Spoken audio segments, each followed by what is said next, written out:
Hello, everybody, and welcome to the Roach Wiggle, June 15th. Can't believe it's June 15th already. 2023.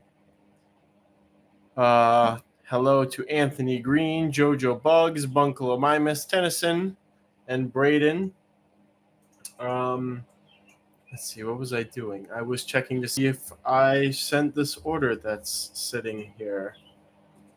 I think that I did.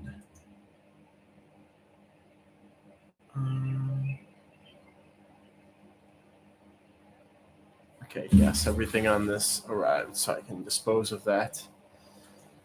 It's been a very rough week. Roro, I don't think I know that name. Hello. Junior in Exotic Wilderness, welcome. It's been a rough week.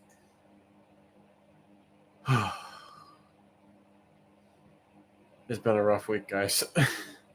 So I've been doing absolutely pretty much nothing but working, maybe 10 to 14 hours a day.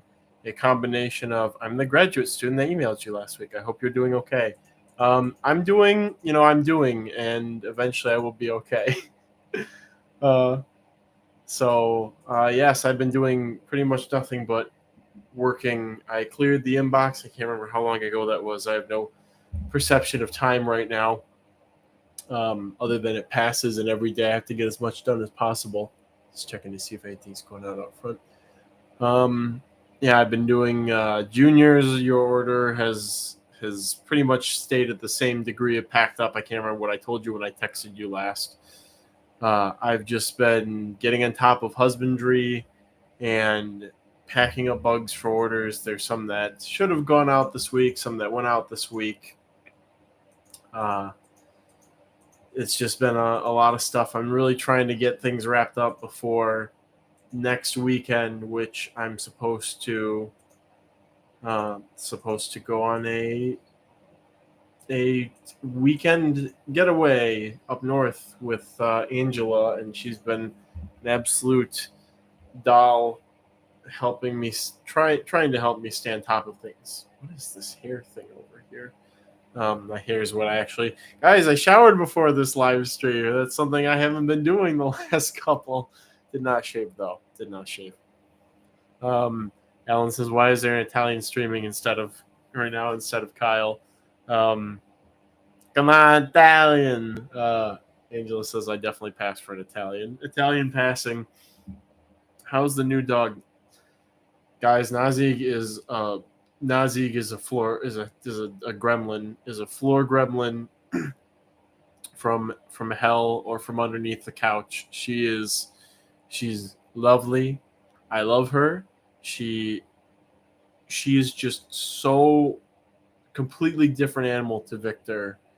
You guys remember, maybe if anybody here was watching when I first got Victor, well, I guess since the first couple live streams, he would sit outside and he'd complain, and he's very needy and very kind of what's the word I'm looking? Kind of neurotic, kind of anxious, very cautious. He didn't go into rooms unless there was something very desirable in there.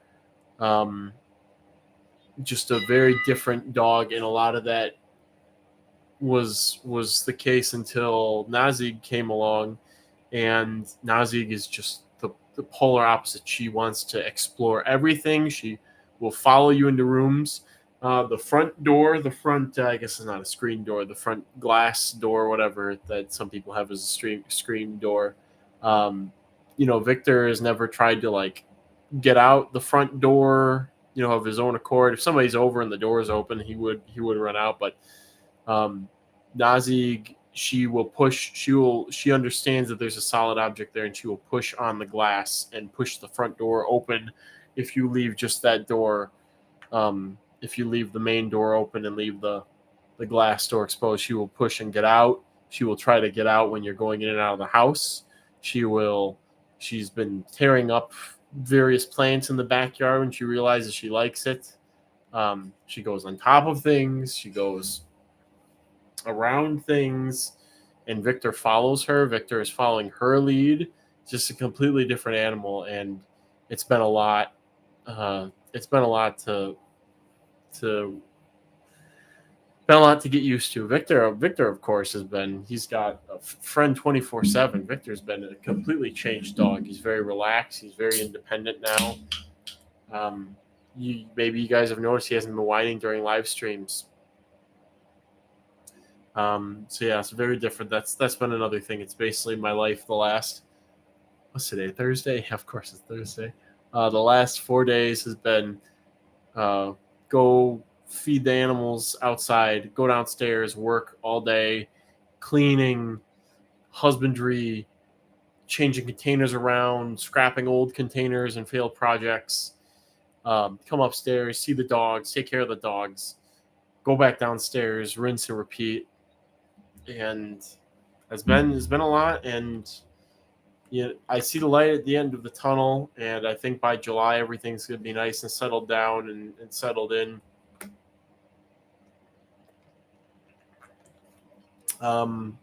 As if I didn't have enough things on my hands. With my yard being completely fenced off, and neighborhood cats, the neighborhood cat who used to come through my yard he died last year. There are a lot of neighborhood cats, but none of them can get in the yard. None of them want to get in the yard with the dogs. I've been having a lot of chipmunks digging up my plants, and this is becoming a problem in my vegetable garden because they're starting to get to the point where it looks like they're damaging the seedlings with their digging. So I decided, you know what? I need to get a cat. So I'm getting a barn cat in July. July 8th, I think, is when or 9th is a Sunday.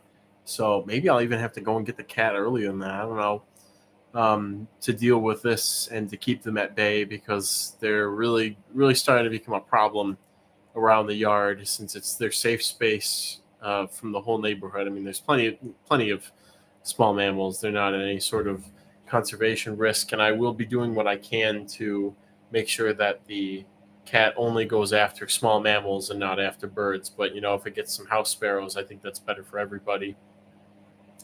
So there's that. Tennis says, what would you say is the best air Nevega species to start out with? Probably Tonkawa. They've been around. They've been in culture for a very long time. That near San Antonio strain. Boliana's pretty good too. The only thing is, the key with Boliana seems to be just having dry, rotted leaves to offer them. They are just going crazy. My McAllens are going crazy, and the other ones that had kind of dipped over the last year are coming back now that I've been giving a lot of that leaf litter, and it's what they found in the wild. So it's one of those kind of moments. So, but definitely Tonkawa's good all-arounder starter. Exotic Wilderness says, going to Florida Saturday for a week. Orlando, hoping to find some roaches in the bathrooms or somewhere. Oh, I'm sure you will encounter some roaches, Exotic Wilderness. I don't know what your normal stream form is, but I have roach questions for you. Roro, that's right. You want to ask some questions. Roro, go right ahead. Type in whatever questions you have. You can ask them at any point. I just sort of sit here and I talk about things and I answer questions and get in touch with everybody. So just feel free to just ask whatever questions you have right in the stream, and I'll go ahead and answer them as I read them.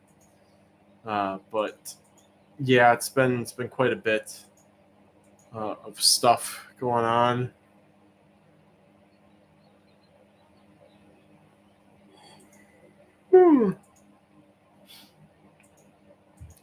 And I mean, the world has just sort of been moving around me while I've been working on things, and I really need to get husbandry done so that I'm not sending out starved, poor shape invertebrates, and that's why I've been prioritizing that. Roro is planning to conduct a cross-species comparative study on multiple species of giant roaches. Okay, I remember that. Exotic Wilderness says, I wish I wasn't flying, otherwise I would take stuff home. You can take stuff home on the plane, by the way. You can actually do that. There are some people in this very chat who have done such a thing. And completely legally, too, I should mention.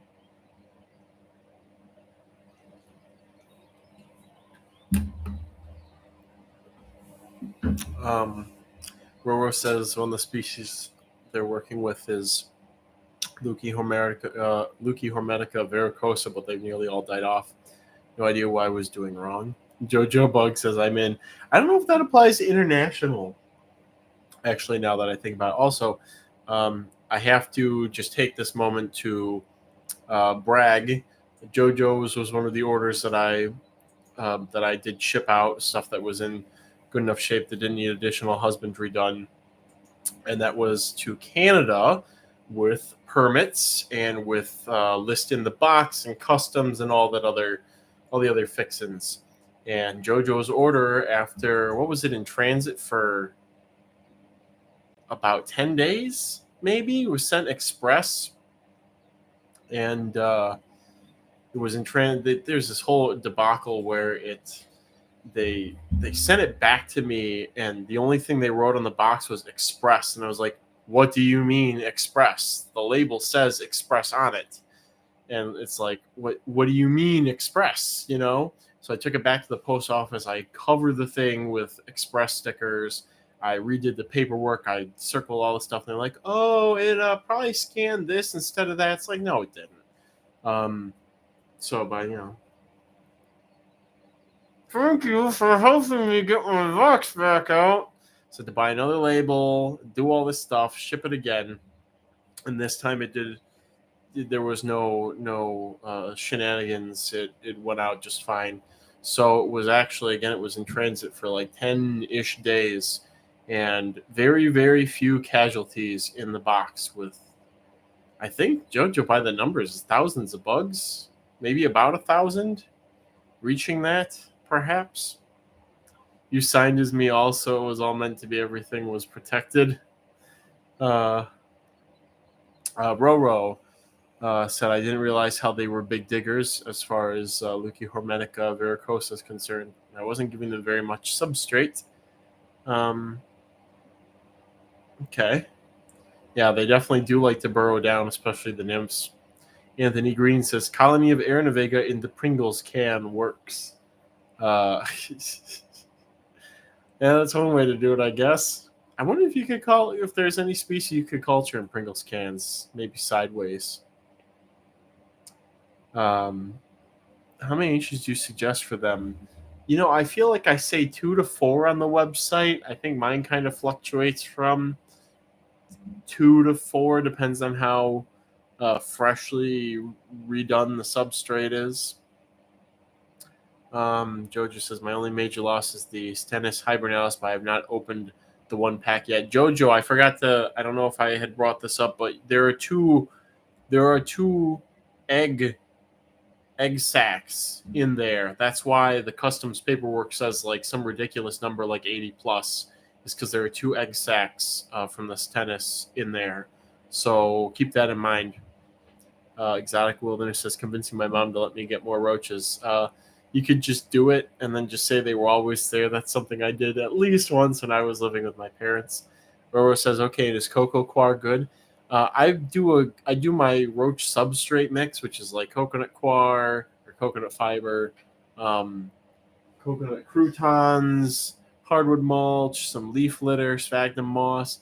Though I think this last time I tried going with, I'm really starting to play around with white rot material, like the actively rotting white rot material for some species.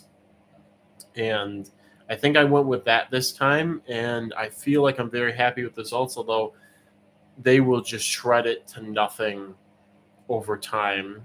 It will just become a topsoil material, a duffy organic matter over time. They will just turn it into that.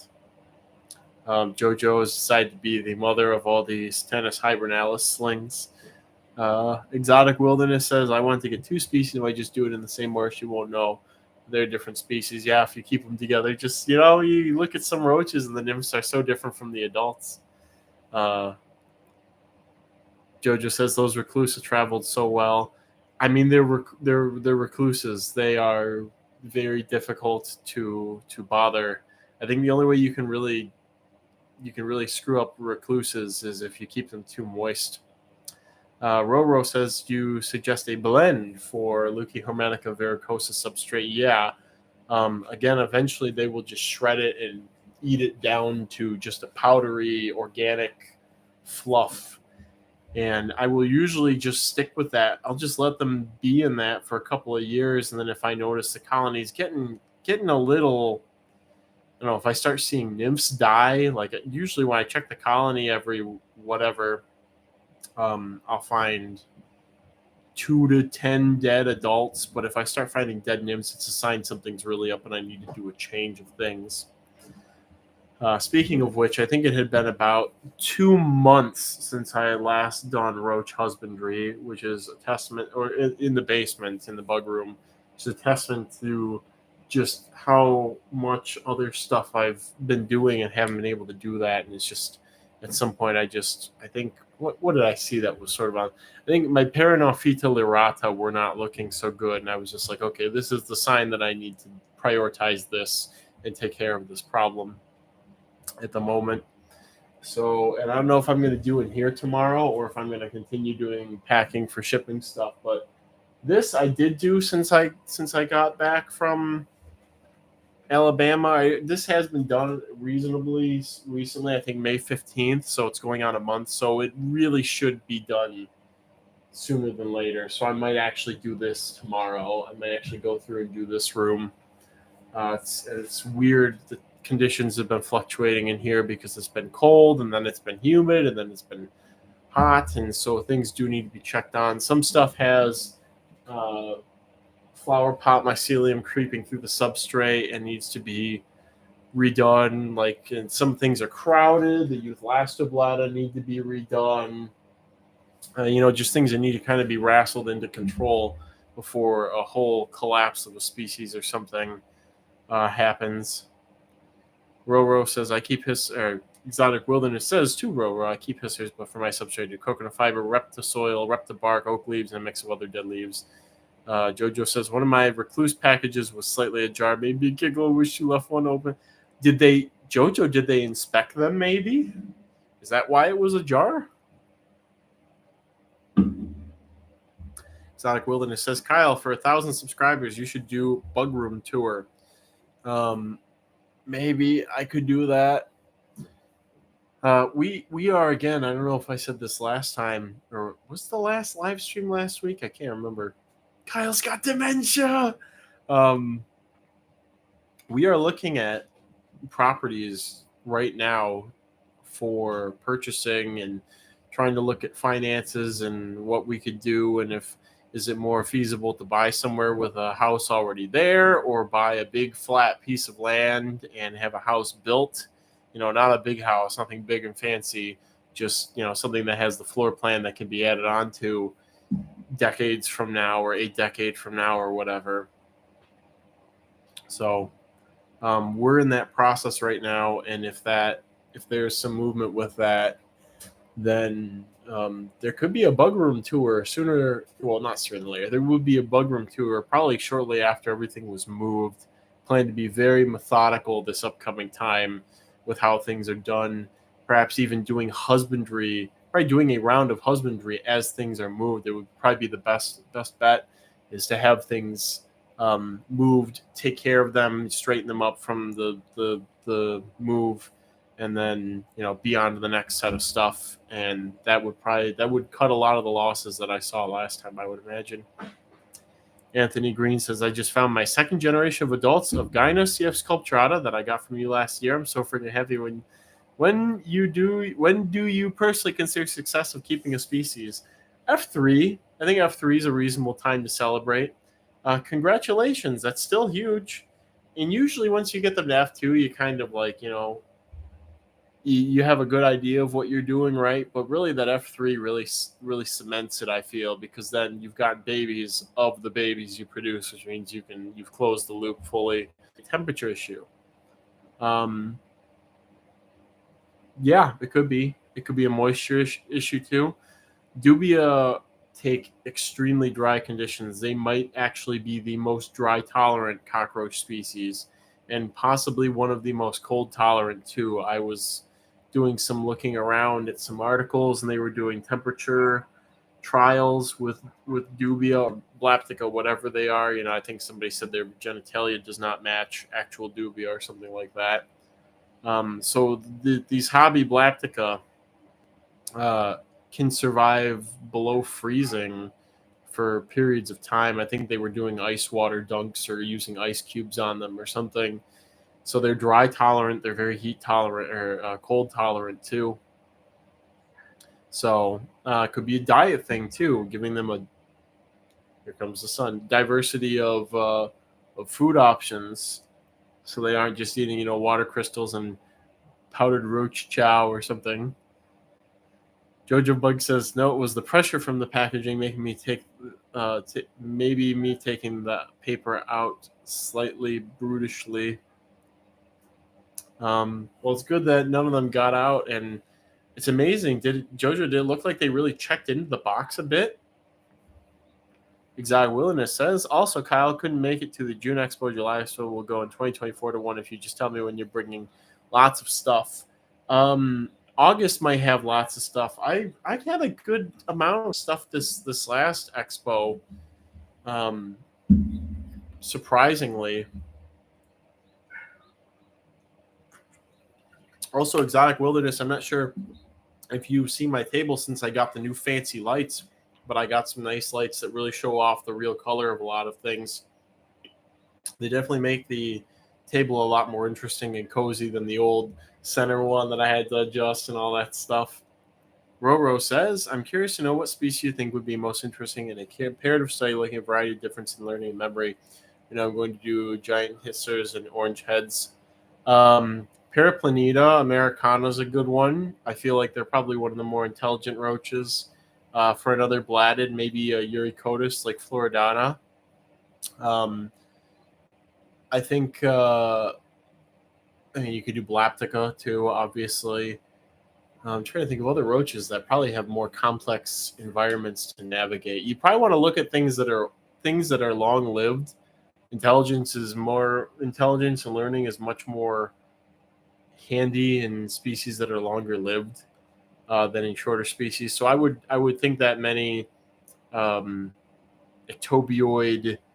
pseudophilodrominidae, etc. roaches are not that smart because they don't live that long, and they probably don't have to navigate very complex environments necessarily. I would think that maybe Perispherinae might reminds me I need to spray my pseudoglomerus really quick.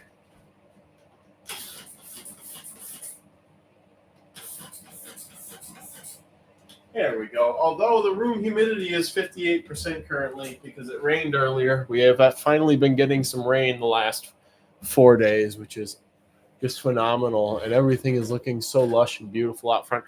I'll do another tour out there. We'll give it maybe another month, and we'll go out and we'll do a tour live stream outside.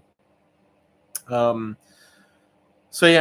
would think that Perispherinae would be a good one to look at. Maybe Bantua or Perispherus. Hemiblabber might be pretty intelligent too, compared to other roaches. Not necessarily from complex environments, but they're pretty long-lived. Some degree of perhaps site fidelity with where groups of them live and whatnot. So give them Purina 1 dog chow. Ro, do you give them more than just the dog chow as well? How are your Euphoria Inda doing, says Tennyson? I completely lost them, but I did get an F1 out of the adults that I raised. I first, I just took stuff out of the compost and I threw it into a 10-gallon tank and I slapped a light on it. And the larvae, they were worms and snails and centipedes and all the other fun stuff in there.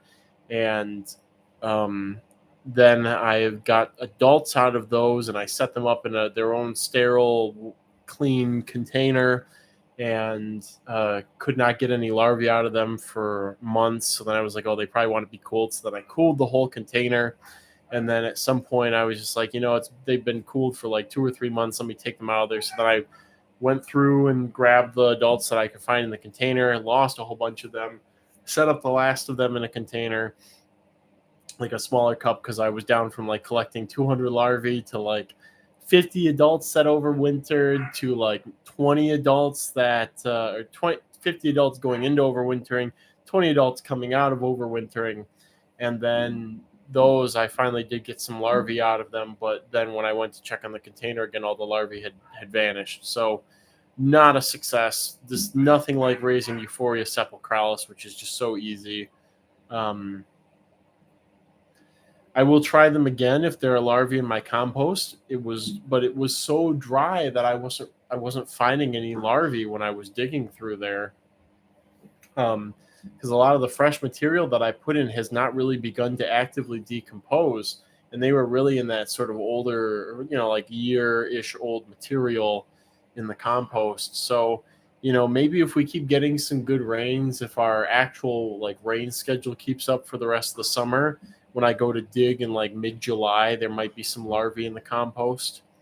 But yeah, not satisfactory results from these Michigan Inda. I would still like to try them again if anybody finds. I mean, they're active year round, but I would want them from Florida or Alabama, somewhere more south, and hopefully avoid part of this diapause stuff if they even need it. Though I have some. I know that it's a different group of beetles, but Pellinota from Tennessee are eclosing, mating, and some of them dying faster than the Pellinota punctata from Key Largo that I have, which have basically just eclosed and not emerged yet, and they've been in the same condition, same temperature, laid at about the same time. I just thought that's very interesting. I would have thought that the more southern genotype would be cycling through its life cycle faster than the northern one that didn't get a diapause, but I don't know. It's interesting.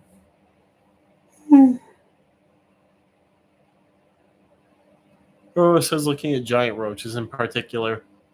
So maybe Henschutedenia flexivita, the giant lobster roach, would be a good one. Compare an Elliptorhina species to Gronfodorina, maybe. Blaberus. I mean, there's a couple of these that are mainstays. I think looking into the Perispherinae may be worth the effort. There may be some information to be found with Perispherinae species. I mean, they are members of the giant cockroaches. They're just not giant. Jojo says about the Canada order that arrived flawlessly. Everything was packed perfectly. No tampering. They confirmed contents using scans somehow.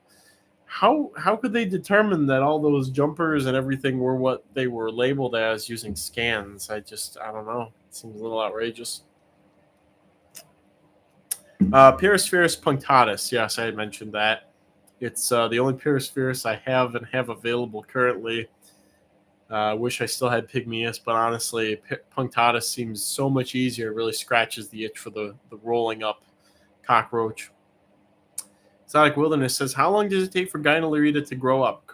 Curious, I'm starting a yellow colony in the future. Well, let's get some data on that. So this is this little micro colony that I started with stock from Satchel because he had blah, blah, blah. He had old line directly from Oren that threw normals and yellows. And people have been saying that for some reason the yellow stock that's floating around the U.S. is inferior to the original yellow stock that I isolated from Oren's stuff because he didn't sell it as proved out. What they're saying, the current stock that's floating around is inferior to my old stock, which I unfortunately lost a couple of months ago. And so I restarted with Oren's stock. Again, it's the same base stock, just unisolated. And I threw a couple of females in here from Satchel, and they had some babies, which is perfect. So now I've got a cohort to raise up. And so I visited Satchel and Allen in late March. Yeah, late March. And I think that by April, these babies were born. And some of them look like they're at about, they look like they're maybe, this is the worst kind of show bug. I'm trying to see what the biggest ones are in this colony. 4th, 5th instar, maybe. So they've got a couple more to go. So I would estimate that these will probably be adults, and I'm not taking the best care of them. It's not horrible. They have food available constantly, but they're not being micromanaged and tended to incessantly like I have to do with some of my other species. So I'd say that I'll probably have adults by the end of July. I would think that's pretty reasonable. So it seems like you could probably go from newborn to adult in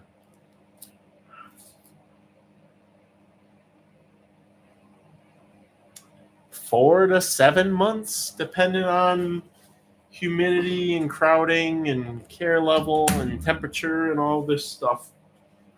So pretty fast. Maybe you could get 3 months with ideal conditions. Tennyson says show Aaron and Vega. I'll probably show off some Del Rios or, you know what? I'll probably maybe. I gotta think about that. Jojo says I have no idea magic. Let's just let them have this with respect to the box going through customs and not being opened. What is the common name of the roach that begins with P? I'm trying to Google it. I don't think it really has a common name. Punctated? What does punctatus mean?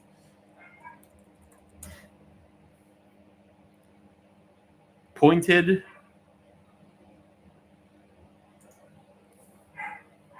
Pointed or punctuated? Punctated? Roly-poly roach, perhaps?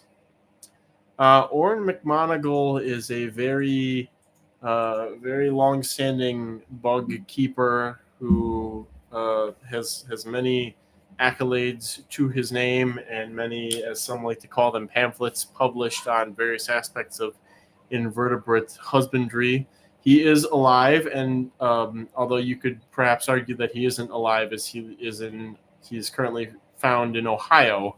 As we know, creatures that exist in Ohio exist in a sort of Schrodinger's Ohio dox of being both simultaneously alive and dead at the same time. So that is him.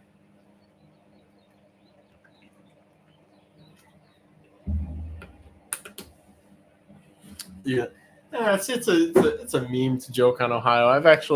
I hate driving through there because of all the farmland and how open a lot of it is, as if everything was completely cleared and turned into like cornfields.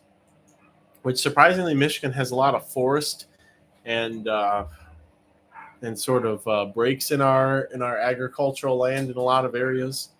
So parts of Ohio are very beautiful. Fate worse than death, Ohio. You might be Michigan isn't better.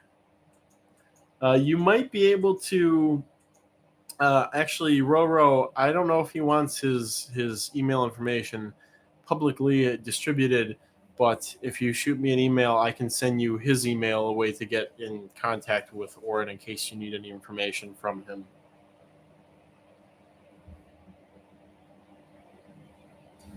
So I would also like to take this moment to remind everybody that. Sorry, just looking at something. This is actually a giveaway stream that should have been listed in the stream's description. I'm pretty sure it was. Yeah, it says giveaway this week. So yes, this is surprise, a giveaway live stream. I just wanted to remind everybody of that. Roro collected some wild spotted Mediterranean roaches in my lab. I need to check on my pallid colony. My F2 pallid colony. Definitely need to cool the subadults or close to subadults in the fall and then bring them back up to temperature. I think 2 months was enough to break diapause for pallidus. I think. I can't really remember. Yeah, 2 months. 2 months should be 2 months at like below 55 degrees, and you can break diapause in Ectobius pallidus near subadults. Subadults or near subadults. I'm just curious if the ones that matured actually laid eggs and produced the next generation. Yeah, I see somebody. I see an adult crawling around in there, but I don't see any. Don't I haven't checked on them recently enough to know if there were any larvae or larvae nymphs. Guys, I'm tired. I'm tired. You know, by July, by the time we get to the point in the stream where I can go out and we can take a nice leisurely garden walk, I will not be quite as tired. But you know, I have all of the shipping stuff looming over my head, and I feel like I'm doing all that I can, and it's just I gotta find a way to just quash. I think is the word quash. Let me double check. Yeah, quash. I gotta be able to quash all the things on this hydra of stuff to do that keep popping up, and some of which have to be done before the other ones. But I feel like I'm getting pretty close to that. Roro, what species short live in that you'd expect more memory and learning? Ictobius pallidus. The adults, I mean, the females can live until like a frost, although I found them as late as like September. Adult female Ictobius pallidus. I don't know if those were later matured females that were still alive, or if it was just a fluke. Because you'll usually find the bulk of the adults will be in like May. They'll start to mature in like late April, May, depending on the weather, and then they'll sort of be around all summer. And then by like August, they sort of stop being findable. A tiny or smaller giant roach species, Panchlora, are pretty short-lived with respect to other respect to other blackbirds. Panchlora are pretty short-lived. Uh, Probably a candidate for shortest lived blabberid would be Panchlora species. I think you could make that argument. Gyna adults aren't terribly long lived, although to be honest, I've never like kept track of a single one of those. But Panchlora I have, and usually adult females, it's only like 2 to 7 months ish for Panchlora. So some Pycnoscelis are shorter lived, I guess. A lot of the females can live quite a while, but the males, again, a lot of the males of many of these species don't live terribly long. You know, Panacea, some of the species that have more, uh, that have a little bit of a trend towards being like eusocial. You know, they're not fully eusocial, but like, you know, they're trending towards that way in terms of their behaviors.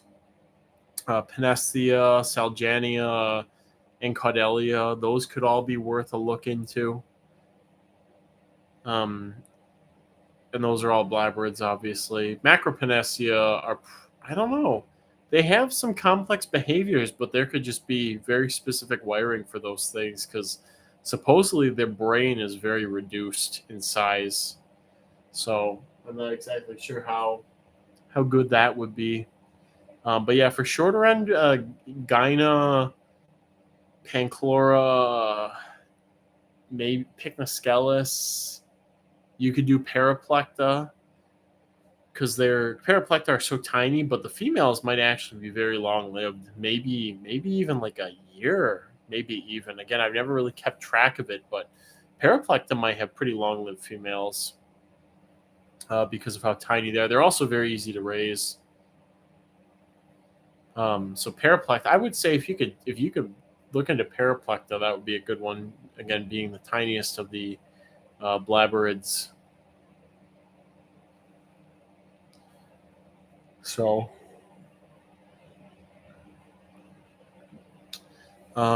yeah. So, anybody else got anything nifty to share? I would share some things, but really, it's just been just me taking care of stuff that needs to be done. Looking at colonies that I'm trying to think of. I'm pretty upset over a couple of things that I've lost in the last couple of months. I'm not sure how my bristle millipede colony is doing. I gotta take it apart and tap the leaves out and see if they're still in there. I feel like maybe a temperate species of bristle millipede would be easier. Actually, wait a minute. Do I have those?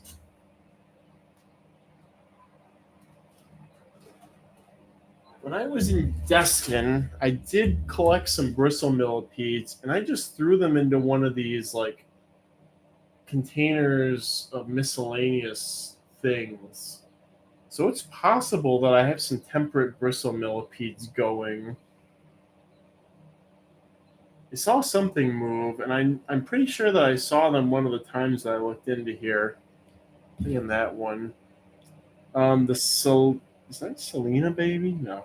I think my Selena Bankseye springtails did not take, which is a damn shame because I was very excited for them. But I think it's one of those things I got to go back to the drawing board on husbandry for. It might be I might even be so bold as to start keeping all my springtails in medium-sized critter keepers to be able to accommodate the variety of humidity conditions they move and retreat to at different points of keeping them, and depending on the air humidity too. It seems like it might be the way to go. Yeah, I'm gonna have to check through these more closely eventually, but they might actually have some tempered, which means I'll be less upset about the other ones. Not that I can't go collect more, but it was nice to have a colony of them going and be able to offer them. So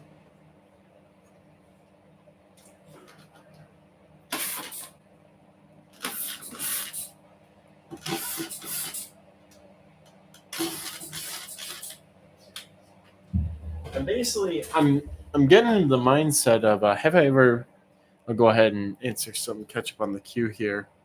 Have you ever done a sideboard roach? I have not, and I kind of feel grody kind of doing that. Like it's I know they're roaches, and I do all kinds of things like feed them to things and euthanize them by crushing their heads and all this other stuff. But I don't know, it just feels kind of skeevy, like playing around with them on a iPhone basically. So I haven't, and I don't think I will. So I obviously teaching courses like that is a very different situation. It's there's a respect about it, but there were casual kits for it, and I'm not really sure. I don't like the idea of that. LNS, any luck with Chirax? I think she ate all of the babies. I still have a pair. I think the female that Kai gave me died, but I do still have, pretty sure I still have the male, so I might pair them up eventually. I might go through and redo my aquarium rack in a couple of months and convert many of my 5.5 gallons to 10 gallons. The shrimp are not doing the best for me. Maybe it's my water. Maybe it's all the other aquatic invertebrates that have infested the containers. So I don't know if I really need all the little 5.5 projects that I have. Actually, the crayfish from, I can't remember the rotating anus rotatus is doing. They're doing fine. They haven't buried yet. I guess I still need males. And the other ones that we collected from, I think it was the Tuskegee area, are doing fine. So I'm happy about that. I don't think I've gotten any babies from those.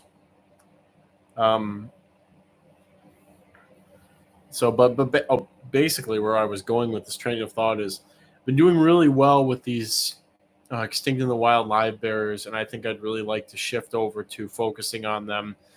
And the most effective, the ones that did the best over the winter were the ones that were in the 10-gallon tanks. And so I'd like to have more of those ready for this year's crop of babies of various live bearers. And I have gotten a couple of other species going as well too. So I need to have that space designated for that for now. Eventually I saw a nice way, if I have, might be a good way to generate some quick income for roach crossing when I when I do move and I don't have a metric ton of roaches ready of various sorts, and I don't have I can't necessarily go out and buy this and that, whatever.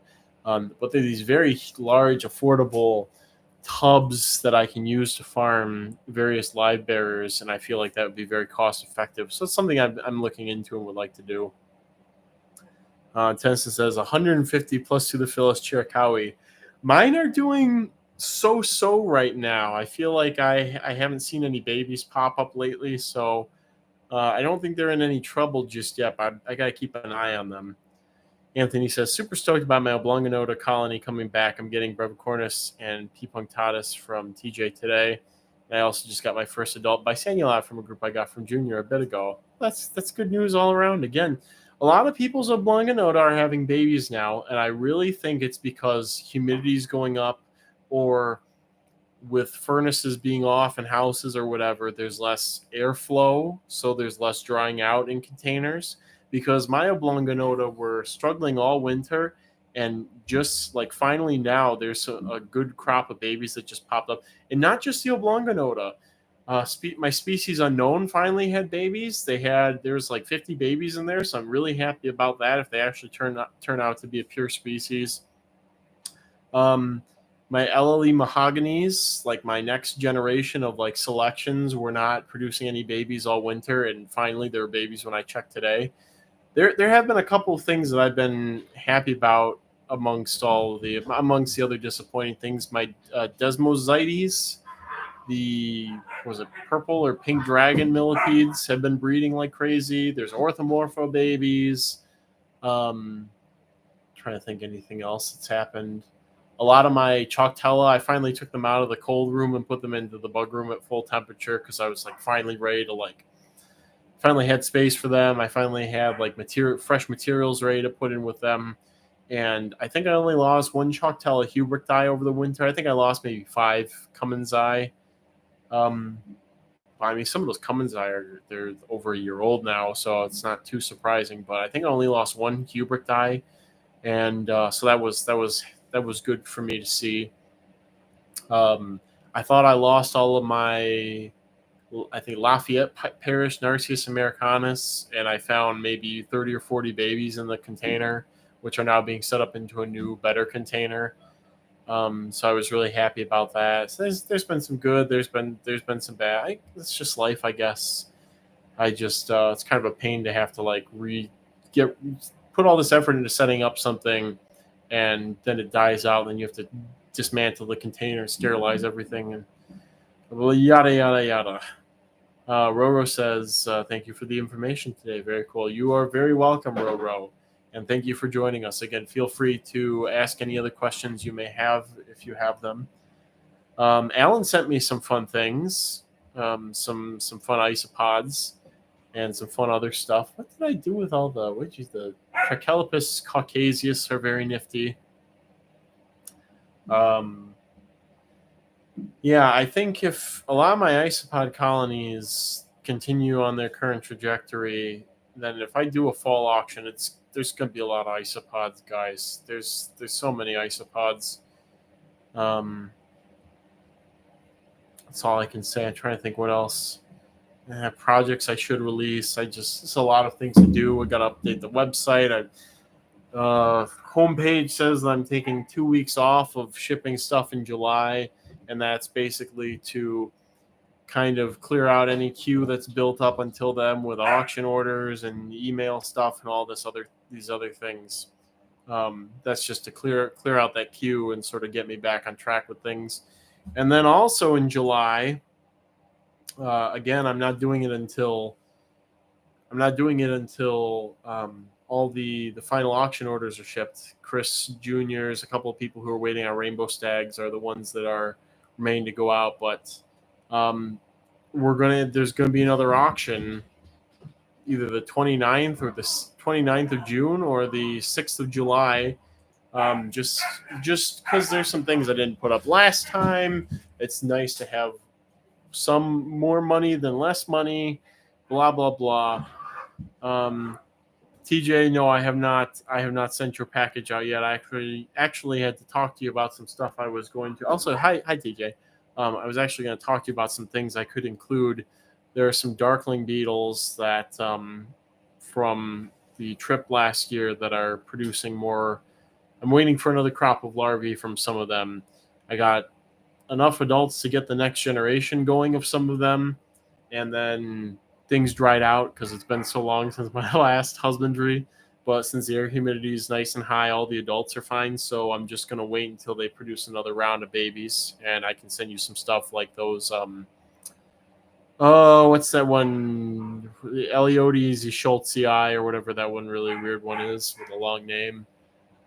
So that's another factor in things. Roro says, I'm extremely allergic to mealworms. Have you developed any allergies? Hissers, if they're kept too dry, will irritate my hands and give me kind of welts. That's one. I've gotten chemical burns from Uricotis before if they have not discharged in a while. So they've given me chemical burns a couple of times. Opaca was the main candidate in that situation. Mealworms, by far, mealworm dust is the worst thing that I've ever inhaled, and will send me almost into anaphylaxis. It's atrocious what it will do. Especially in the winter when it's all dry and volatile and it's all shredded. If I inhale mealworm dust, I will just go horrible. I gotta like slam Benadryl or go outside and inhale fresh air and just hack up stuff. It's awful. I don't know how they're going to mitigate that for future commercial production for human consumption, because that is a major health. I mean, it's how it is currently in places that are breeding dubias on a large scale. Is they start working with them and everybody has to wear respirators and ventilators, and they have all these issues because of the factory farming, basically, of the roaches. It's that bad. So would like to avoid that into the future as I currently do. Again, the hisser bin's dry and I go messing around in it, especially in the winter. Winter is the worst thing because everything, the substrate gets all dried out and you go to pick it up and the dust volatilizes and then it gets all in your nose and it can really irritate you. But during the summertime when things are more humid, that stuff stays down. There's more fungi and springtails eating it and consuming it, whatnot. It's I don't have an issue. So right now I haven't really had any issues working in the bins. So yeah, that's the thing about, bug protein is the future of whatever. A lot of people have insect allergies, and I'm not sure, it's not just touches your skin and causes issues. Your intestinal tract is just from my understanding of development, is basically just an extension of your epidermis, or it's like the same formative process for it, because it's basically your outsides but encircling your insides that way. So a lot of similarity in some of the cells and their reactions to different allergens, which is why they do skin tests for things that you may be allergic to dietarily. So Alan's finding some new adults in pupae in his Eleotes enclosures. What species, Alan? I'm curious. Also, I guess right now I'm going to we'll do the giveaway right now, and somebody seeded the idea for what I want to give away.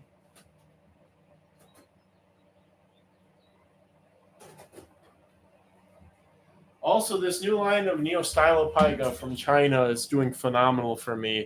I have to go on a little rant here for a second, that sometimes it's very difficult for me to have perspective on things, because losing a colony is like an absolute failure. It's like, okay, if they completely died out, it's gone. I can't restart it. I have to get it from somebody else. It could be contaminated stock. Maybe everybody else had the same problem as me and everybody lost their colonies.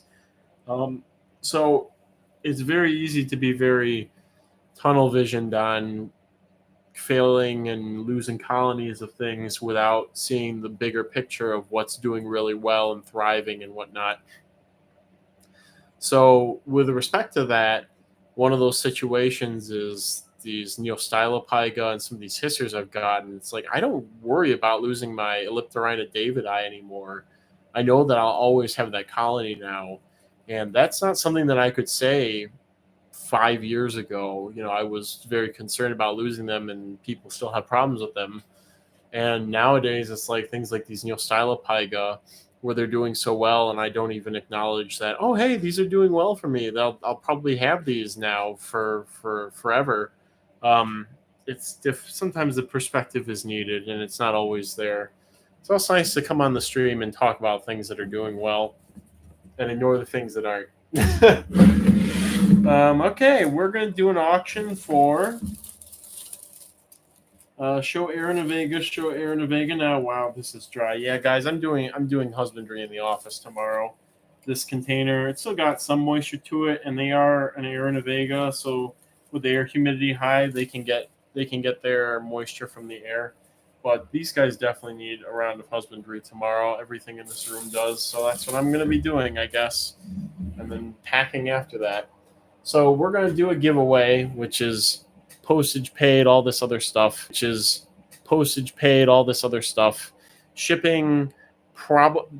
this upcoming week. I got a lot of, I'm getting pretty much everything that I can out before the getaway next weekend so that I can go with a clean conscience.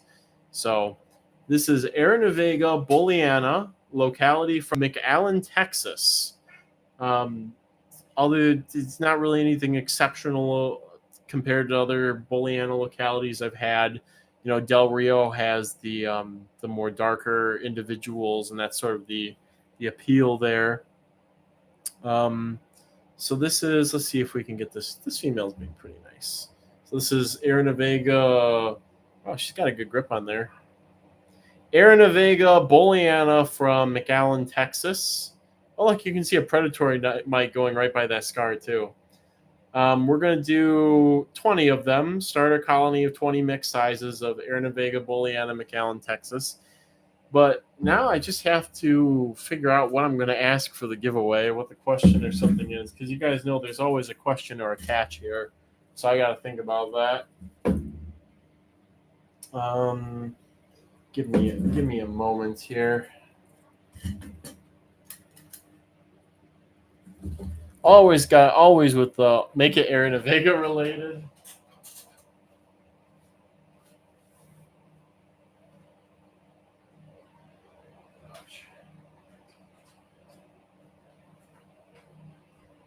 Gotta say, my Hemithyrsosa are looking pretty good too, but they definitely need some water.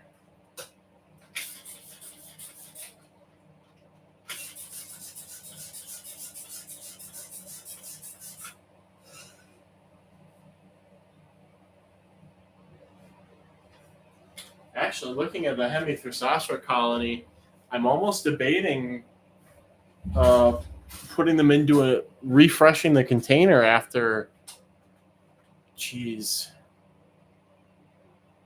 years, two and a half, 2.25 years. I think I might actually, give them an update and change the substrate and do all that stuff. Because it's getting looking a little worn in there. I mean, maybe they're fine. I guess they seem fine. There's plenty of them. I can see them crawling up the side after watering. But, anyways, let's see. Good question. Semi-pertinent to Aaron Vega, maybe. Jeez. Gotta be.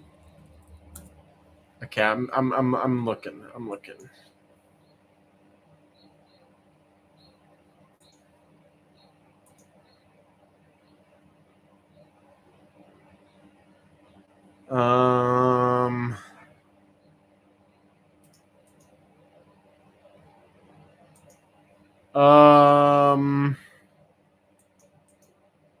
Aaron Vega Africana, huh? Okay, guys, I'm working on something.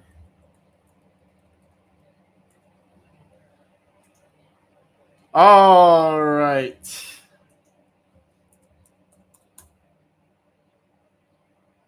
All right, guys, I have our question for the giveaway for 20 group of 20 mixed.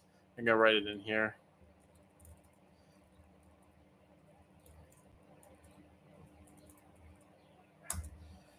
And the question is, what is the type species for the genus Aranavega? This is a good question. Is Aranavega pertinent? You either have to have the prior knowledge or you have to do a little bit of digging. It should be easy to find if you end up doing the digging. Invertebrate Dude says Erratica from the source that I am looking at, and I will not give away the source. It is neither of those species.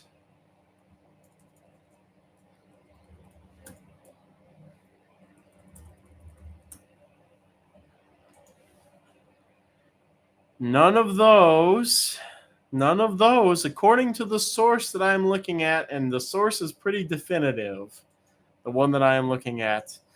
Congratulations to TJ. According to a revision of the genus Aranavega with descriptions of new species and key to the males of the genus by Heidi Hopkins from 2014, the type species for the genus Aranavega is Boliana. I thought it was kind of a trick question because, come on, guys, I thought somebody would have thrown out Boliana in the first couple of responses. I thought somebody would have done the Hail Mary on it. I kind of suspected it was Boliana because it's one of the largest, if not the largest, Aranavega species. It's pretty easy to find, has a pretty large range. So I kind of expected somebody to say Boliana. But again, based on the 2014 revision, which is like the Bible, Homeogamia Boliana by Saussure. Yeah. I didn't understand the question, TBH. It used to be homeogamma. Yeah.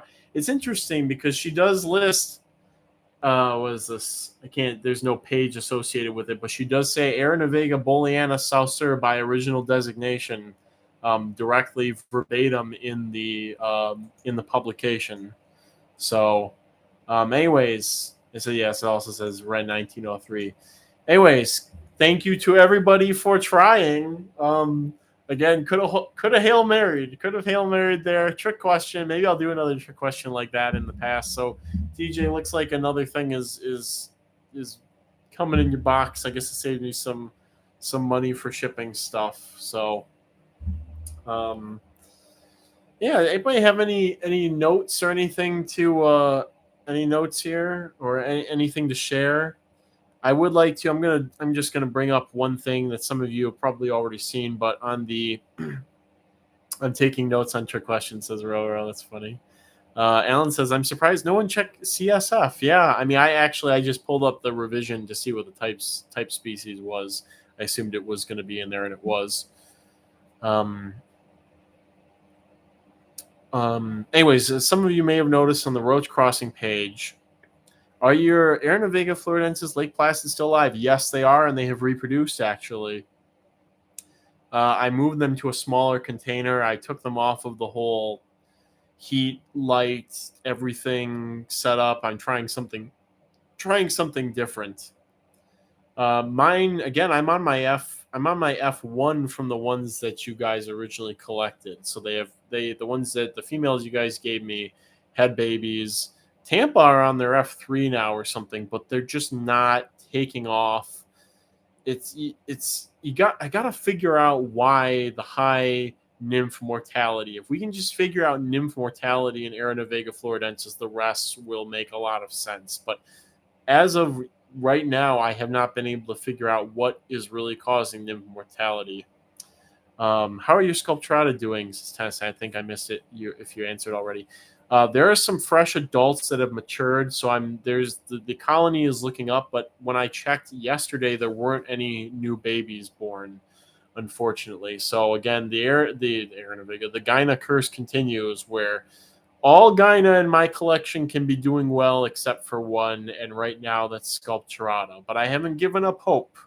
Have not given up hope. I've been tending them specifically, so I think probably just takes both of the females that are adults right now to have like 1 ooth's worth of babies to get the colony numbers back up, because they can have so many babies per ooth. What I was going to say, or what I was saying, was some may have noticed, but there is a bounty page on Roach Crossing now for things that I really want and am looking for, and some of the bounties are quite ridiculous, and that's because I really want those things. A couple of them have been cashed in on already, I should say. I don't know how frequently I'm going to update this page. I feel it's better for me to leave it up than to pull it down in case somebody says, "Oh, hey, I've got 1,000 of these, and I want to trade you for something that you already have," a year from now or something. But I've gotten a couple of things that I really needed, uh, fortunately. But there are many things that go unclaimed.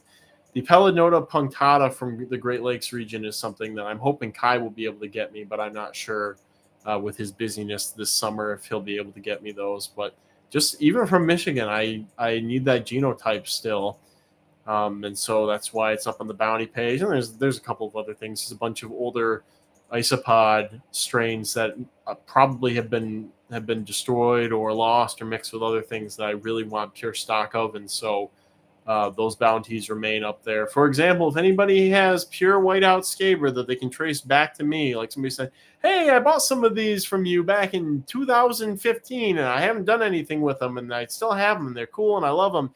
You want them? You can cash in and send me a dozen and earn $1,000 if you are able to prove that either through email chains or if you're willing to stand by your word and I'm able to get the stock, cross it to other things, and see if there's any other genes that have contaminated that. You are welcome to claim those bounties on there. So keep that in mind if you need some cash and you have some of these rarer strains of things, that there are bounties up. And I will be adding to that over time as well. Tennyson says, "Oh yeah, one of my Vittata nymphs is super dark as a subadult. Usually they're pretty colorful at subadult, but maybe it just molted. When they first molt to subadult, sometimes before their segments expand from them eating, their fat bodies growing, they'll be really dark like that. It could be a humidity thing too. A lot of roaches will be darker overall if they're kept more humid and more moist. So, one thing that's another again, something else to add to the list of things that are doing pretty well, are my Archimandrita species or CF tessellata from Panama City, are pre-subadult-ish. And, I was pretty skeptical that they could be something else at first, but, they're at the bare minimum, they're definitely not the same locality as the current hobby stock of tessellata, because the nymphs are very different looking. Their markings are a lot different, but it's I've got to we'll see when I get adults and what they end up looking like. I was looking at some pictures on INAD of Archimandrita from those areas and hoping that I could find, there's supposedly there's Archimandrita marmorata and tessellata, and there's been some conspiracy that maybe tessellata that we've had in culture for years is actually marmorata, and so that means that these ones are actual tessellata. If that's the case, these Panama City ones. Also, Tennyson's not a bad thing if they're darker like that. The legs and antennae are intact. So yeah, I'm really hoping these Archimandrita do well. Tessellata as a species is really slept on. I'm not sure if it's because everybody got good colonies going and now nobody's really like crazy about them, or if everybody's just sort of forgotten that they exist. But my colony's finally doing phenomenal again. It's taken 5 years or so to get them to be in a really good state, and they currently are. So I'm very happy about that. But it's a species that, again, I feel like a lot of people are sleeping on. They maybe don't realize just how large they are. Anthony Green, I love my tessellata. Bye, Kyle. In case I don't return time before you end, I think we are going to wrap it up about now. It seems like quite a few people are starting to head out. We did the giveaway. And I need to get back to husbandry. I got all of my roach husbandry done except for 4 bins. Like that's where I had to stop and clean up and get unsweaty and all that stuff before the live stream. So just 4 bins left, and there's some other things I got to refresh some old bins and containers need to be cleaned, and I got to do all this whole room. But as far as basement bug husbandry, completely caught up.